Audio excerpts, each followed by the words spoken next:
Bonjour, bonjour à tous. Que le Dieu de paix soit avec nous, sur tous les habitants de la terre. Que Dieu nous apporte consolation. À tous les saints, à tous les prophètes, à tous ceux et celles qui sont toujours là pour œuvrer, pour que l'organisation de Dieu puisse marcher sur terre. Qu'il nous bénisse, qu'il bénisse vos familles, qu'il vous apporte les bienfaits, que les sols soient fertiles, que la rosée puisse apporter sa bénédiction ainsi que les pluies. Parce que tout beau cadeau et tout présent parfait vient d'en haut du Père des Lumières célestes. Dieu habite dans les cieux, nous sommes sur la terre. Nous savons les difficultés et les souffrances que nous traversons en ce moment. Que Dieu aide chacun de nous et surtout à pouvoir connaître qu'il est le seul qui puisse apporter la paix véritable. Aujourd'hui, nous allons voir un autre thème que Jésus nous a laissé. Une distinction sur le monde auquel nous sommes. Comment ses disciples doivent vivre. Quel mode de vie doivent apporter. Quel chemin doivent-ils emprunter. Les décisions qu'ils doivent prendre. Nous allons le faire en quelques minutes. Surtout, soyons fiers de ce que nous sommes, d'avoir, être du côté de Dieu, et que tous ceux et celles qui sont un peu éloignés, Dieu les appelle, il lance l'appel afin de s'approcher de lui. Le thème d'aujourd'hui, c'est les disciples de Jésus. Font-ils partie du monde? Nous sommes dans le monde. Et Jésus lui-même, il avait parlé du monde lorsqu'il était au milieu de ses disciples. Et le Dieu du ciel et de la terre, lorsqu'il a décidé de parler, parce qu'avant, il nous a donné les prophètes, mais cette fois-ci, il a décidé de parler en ces derniers jours, les derniers, par notre Seigneur Jésus, qu'il a établi héritier de toutes les choses. L'héritier est venu sur terre au 1er siècle pour sauver ceux qui mettront foi en lui, mais aussi pour visiter et connaître mieux la santé de son héritage, étant donné que c'est lui l'héritier. Comme Dieu nous parle donc depuis l'époque de Moïse et les prophéties qu'il annonçait, l'arrivée d'un sauveur universel.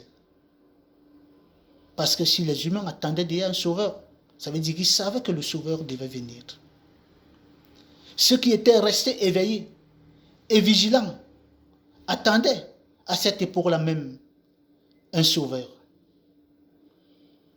Et cela se manifesta par la présence de l'Esprit Saint de Dieu le jour même où Jésus s'est fait baptiser. Et aussi le moment de son entrée triomphale avec humilité dans la ville de Jérusalem, assis sur une bête de peu de valeur. Comme il est héritier et sauveur, il interpelle les consciences de sa génération et de notre époque, de cette génération d'aujourd'hui, et celle qui viendra plus tard, avec un langage doux, suivi d'un enseignement perspicace qui révélerait les termes à distinguer le vrai monde et le faux. Pour connaître ce monde, ce qui est vrai, la distinction entre ce monde, lisons ce que Jésus a laissé dans le livre de Jean, au chapitre 17, le verset 15 à 17. Jean 17, verset 15 à 17. Je ne te demande pas de les retirer du monde, mais de les préserver du mal. Ils ne font pas partie du monde, comme moi, je ne suis pas du monde. Consacre-les par la vérité. Ta parole est vérité. Jésus parle aussi du monde et de la vérité.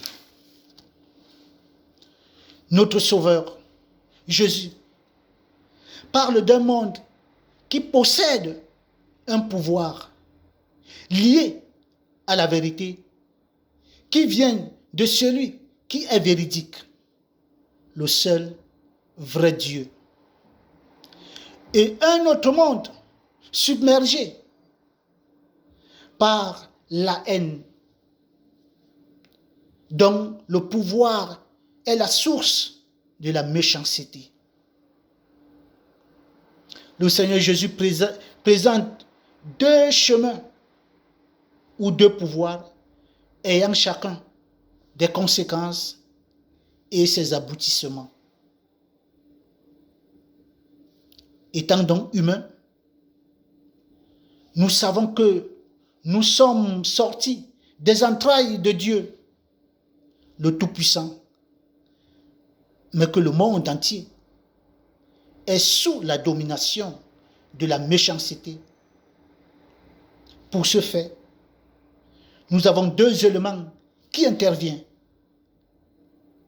La foi en Dieu et nos activités liées à nos décisions.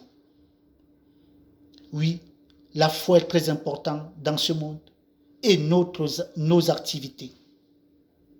Pensons par exemple, lorsque Adam, le premier humain, avait pris la décision de manger la pomme, les conséquences qui suivent jusqu'aujourd'hui. Pensons aussi de l'autre côté, lorsque Noé a obéi à Dieu, il a décidé de construire l'arche selon les instructions de Dieu.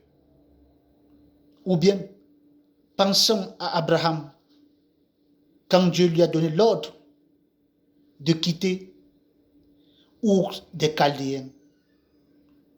Nous voyons là que nous sommes dans le monde était uni, mais subitement, il y a une séparation. Le monde de la vérité dont parle Jésus, notre Seigneur, mène à la vie et nous éloignerait du châtiment divin, nous donne une bonne conscience et nous permet d'avoir une relation d'éducation favorable entre prochains et une relation de proximité avec le Créateur, le Dieu de l'univers, le Tout-Puissant. Le monde que Jésus-Christ enseigne et présente est basé dans tout son ensemble, dans la vérité, car celui qui a créé l'univers est véridique et son fonctionnement se repose sur des principes justes. Le monde de Tout-Puissant se repose sur l'amour, la paix, la crainte de Dieu et la vie. Voilà pourquoi Jésus, dans tous ses discours, dans tout son enseignement, il parlait toujours de la vie éternelle, de la crainte en Dieu, de l'amour, de la paix. Oui, ces valeurs sont les clés de notre existence, étant qualifiables du monde de lumière. Nos désirs et passions, notre adoration et crainte de Dieu doivent respecter et arborer la volonté du Dieu très haut. Le monde de Jésus baigne dans l'amour. Durant tout ce temps, sur terre, il a beaucoup parlé de l'amour. Comment nous devons manifester l'amour dans notre foyer, en relation en famille, avec nos compagnons, avec nos collègues. En tout lieu, nous partons.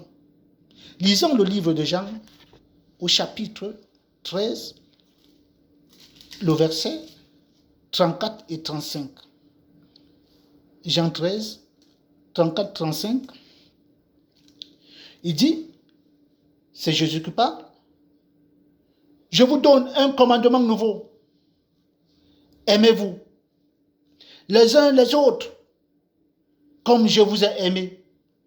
Vous aussi, aimez-vous les uns les autres.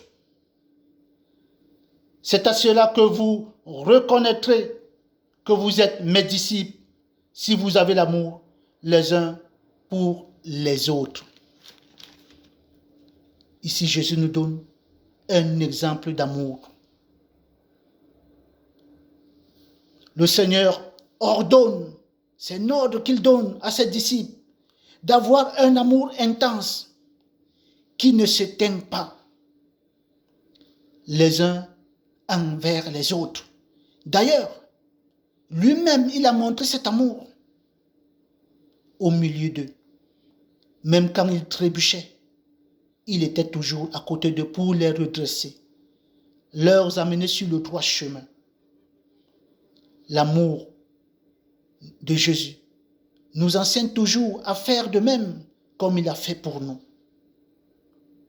Prenons le cas par exemple d'un feu, parce que Jésus comparait toujours l'amour à un feu qui doit toujours être réactivé pour devenir plus ardent. Et pour que ce feu soit encore beaucoup plus ardent, il faudrait allumer beaucoup de foyers. Et si nous utilisons peut-être des bois, des morceaux de bois pour faire le feu, il faudrait toujours pousser ces bois continuellement. Si nous représentons ces morceaux de bois, il faudra toujours qu'on vienne s'unir à chaque fois, il faut pousser pour que le feu ne s'éteigne pas et ce feu devienne de plus en plus ardent. C'est ainsi que Jésus compare l'amour. Il parle de cet amour qui doit être continuellement réactivé. Que ce soit dans nos relations, en foyer, avec nos enfants, avec des amis.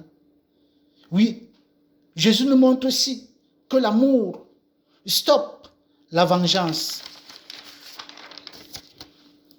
et la rancune sur son semblable et permet de se remettre au juste juge.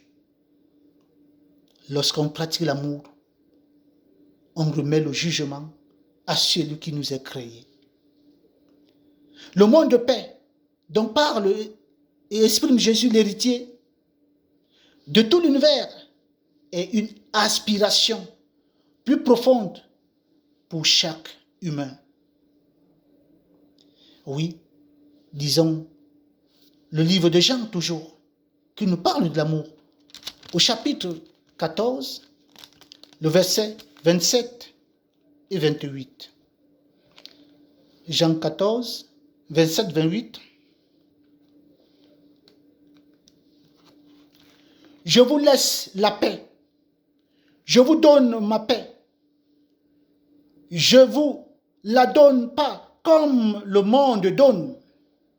Que votre cœur ne se trouble pas et ne se laisse pas effrayer. Vous avez entendu que je vous ai dit, je m'en vais et je reviens vers vous. Si vous m'aimiez, vous vous réjouirez de ce que je vais auprès du Père, car mon Père est plus grand que moi. Jésus présente ici l'amour dans ces versets, ce que signifie le véritable amour. Lors de son départ vers les cieux, qu'est-ce qu'il dit?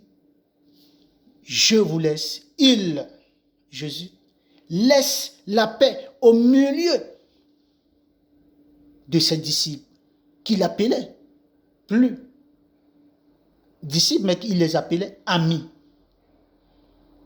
Il les a fait grandir dans la foi, qu'ils étaient devenus des amis. Il a laissé la paix au milieu d'eux. Nous aussi posons-nous la question. Là où nous vivons, est-ce que nous nous efforçons que la paix règne dans notre famille? Est-ce que les consignes que nous donnons produisent de la paix? Imitons Jésus. Qu'est-ce qu'il dit en plus? Il dit, je vous donne la paix. Comment peut-on donner la paix? Premièrement, il les explique qu'ils restent en union avec nous. Nous sommes comme des arbres de paix, implantés sur toute la terre, qui produisent des fruits qui à leur tour favorisent la paix. Nous sommes là pour implanter la paix dans tous les lieux où nous sommes, sur toute la terre. Et il continue en les disant, cette paix qu'ils sèment, il doit former un seul corps. Oui, le corps a plusieurs parties, les bras, les pieds, la tête. Mais le corps, tous ses membres sont unis. Grâce à la paix, le corps rassemblé à une seule chose. Et qu'est-ce qu'il dit? Ils étaient des groupes, mais ils sont devenus un seul groupe. Il continue en les expliquant que la prière et la supplication envers Dieu prennent le dessus sur les inquiétudes. Parce que les inquiétudes peuvent les déstabiliser, mais il les dit par le moyen de la prière et les supplications. Ils vont prendre le dessus.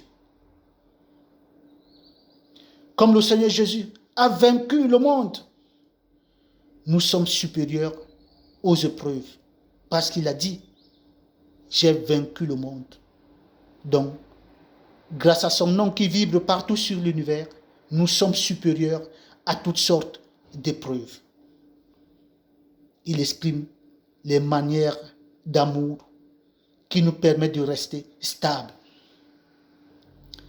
La paix de Christ est différente à la paix du monde. Parce qu'il dit, la paix qu'il donne n'est pas comme celle que donne le monde. Celle du monde est basée sur le profit. Pour les nations, ils ont choisi l'ONU comme la paix du monde. Partout où vous partez, on va vous dire l'ONU assure la sécurité. L'ONU assure la paix. Est-ce vrai? Si nous cherchons, c'est faux. Nous voyons donc la différence entre la paix de Jésus et la paix du monde.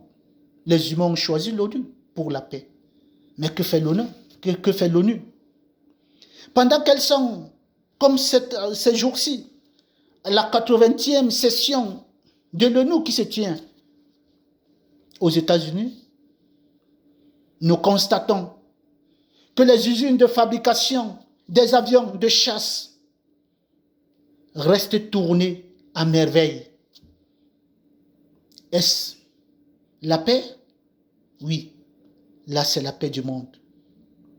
Les chars pour la guerre sont construits par milliers pendant qu'ils sont là-bas. Les drones et les munitions se fabriquent en quantité, en grand nombre, comme les gouttes de pluie qui tombent au printemps. Dans leur monde, ils tuent, ils assassinent tous ceux qui s'opposent à leur volonté. Face à leurs intérêts, ils considèrent les humains inférieurs au bétail. Dans leur monde, ils tiennent des discours de paix, alors qu'ils commettent des génocides partout dans le monde, sur la terre, partout. Ils crient paix, liberté, démocratie, partout où ils vont.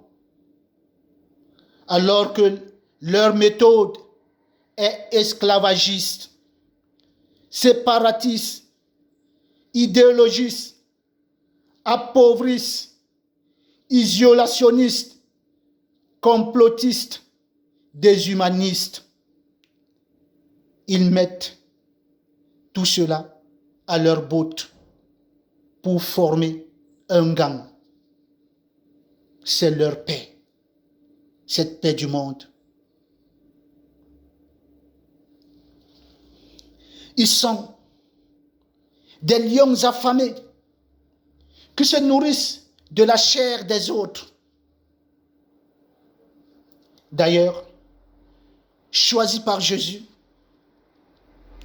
l'apôtre des nations, Paul, nous donne un mouvement de ce monde. Dans le livre de Romains, Paul explique dans le livre de Romains ce que ce monde représente. Romains au chapitre 1, leur monde, ce que ça signifie. Il nous donne le mouvement de ce monde. Si nous pouvons lire surtout le chapitre 1 de Romains, mais nous allons prendre le verset 22 à 25. Paul donne un aperçu. Ils se vantent d'être sages, mais ils sont devenus fous. Et ils ont remplacé la gloire du Dieu incorruptible par des images qui représentent l'homme corruptible, des oiseaux, des quadrupèdes et des reptiles. C'est pourquoi Dieu les a livrés à l'impurité par des désirs de leur cœur, de sorte qu'ils déshonorent eux-mêmes leur propre corps. Eux qui ont remplacé la vérité de Dieu par le mensonge et qui ont adoré et servi la créature au lieu du Créateur qui est béni éternellement. Amen. Paul donne l'aperçu de leur monde. L'apôtre Paul parle des choses qu'ils ont remplacées pour cacher la gloire de Dieu. À la place de la vérité, ils ont mis le mensonge. Oui, ils relèvent la nature des humains. À quoi ressemble ce monde? Toute œuvre bonne, la moindre, il s'écarte et devient incompétent. Oui, l'apôtre Paul aussi l'avait décrit. Il décrit ce monde où les humains, ils ont un esprit qui règne sur les autres. Ils ont une mentalité sournoise, des doctrines d'hommes et de l'exploitation du prochain. Le Seigneur Jésus nous rappelle qu'un tel monde, nous ne faisons pas partie. Le monde dont Christ Jésus nous fait comprendre, c'est la vie. La vie, c'est l'axe central de notre Dieu, cette vie éternelle qui est entre les mains du Père. Il nous donne une vie éternelle qui est auprès de lui, à condition que nous ayons la foi et soyons soumis au seul vrai Dieu, Créateur, le Tout-Puissant.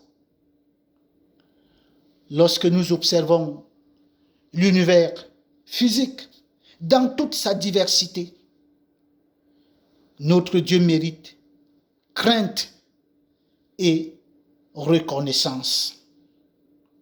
Oui, les disciples de Jésus ne font pas partie du monde.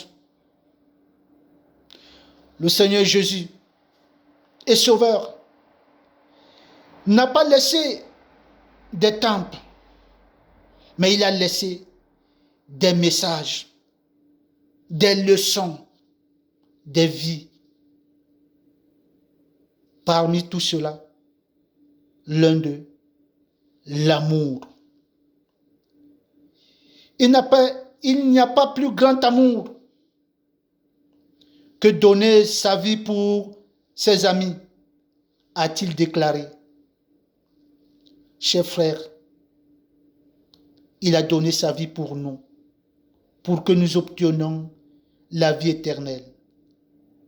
Oui, obéir vaut mieux que les sacrifices. Aimons-nous les uns les autres avec action et sincérité, comme Jésus nous a laissé. Il a donné sa vie pour nous, afin que nous nous aimions aussi les uns les autres. Merci infiniment. Que le bon Dieu continue à nous éclairer, qu'il vous donne santé, gloire, que nous puissions vibrer à tous les coins, afin que la volonté de Dieu s'établisse. Nous connaissons que tout a été renversé et nous revenons, le retour à la perfection. Pour que ceux qui ont changé, ils ont troqué. À la place de la vérité, ils ont mis le mensonge. Nous puissions enlever ce voile pour que nous arrivions à la perfection. Que Dieu vous bénisse. Bon dimanche à tous. Au nom de notre Sauveur, comme il a été au commencement, que toutes choses soient soumises à sa parole. Amen. Amen. Amen.